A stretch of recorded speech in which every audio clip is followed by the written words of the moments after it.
अस्सलाम वालेकुम friends, welcome back to Top Smarties. Drama serial Mann आंकन।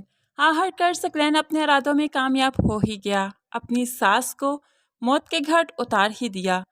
सभी बेटियों का रो रो कर बहुत ही बुरा हाल है, क्योंकि उनका माँ के अलावा कोई नहीं था। एक माँ ही तो थी जो उनको जोड़ कर रखती थी। यहाँ पर सब बेटियाँ जो बहुत रोती हैं, तो महानूर की चीखें तो आसमान को छूती हैं।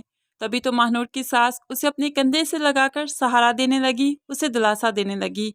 लेकिन महानूर है कि चुप होने का नाम ही नहीं लेती। अब फराज जो तदफीन के बाद घर वापस आया, तो आकर महानूर के कंधे पे हाथ रखते हुए उसे तसल्ली देने लगा। अगर तुम ऐसे रोगी, तुम ऐसे बेबस हो जाओगी, तो भला रमशा को कौन संभालेगा? देखो ना, वो अकेली रह गई है, चलो उसके पास चलते हैं। अब रमशा के पास आए तो रमशा तो ज़ारों कतार आंसू बहा रही थी और शिकवा कर रही थी कि अम्मी मुझे इतनी जल्दी छोड़कर कैसे जा सकती हैं? उनको क्या लगता है कि मैं किसके सहारे जिंदा रहूंगी? अम्मी ने ये भी नहीं सोचा। अब महानूर उसके मासूम सवालों का क्या जवाब दे? वो भी तो वहीं पर रोने लगती है। घर तो ऐसे काट खाने को दौड़ता है कि जैसे कोई मातम कदा हो। सकलैन अपने इरादों में कामयाब तो हो चुका है, तब अरीबा को तसल्ली भी देता है कि मैं तुम्हारे साथ हूँ, हर कदम पर, हर पल। ऐसे ही अरीबा को रोते हुए छोड़कर अब दूसरी बीवी के पास भी चला जाता है। फारिया के पास आया तो उसे खुशी खुशी बताने लगा कि बुढ़िया मर गई, उसने हमारी सारी बातें सुन ली थी, इसलिए उसका मरना बहुत ज़रूरी था। फारिया अपने हाथों से सकलैन को खाना खिलाती है, क्योंकि आगे चलकर सब कुछ इस सकलैन से उसने हथियाना भी तो है, फिर इस सकलैन ने भी तो खाली हाथ रह जाना है। अभी तो यहाँ पर महानूर और उसकी बहनों का बहुत बुरा हाल है। तभी तो महानूर को याद आया कि माँ की रिपोर्ट मिलनी थी, रिपोर्ट से ही तो पता चलेगा कि मेडिसिन्स में क्या था।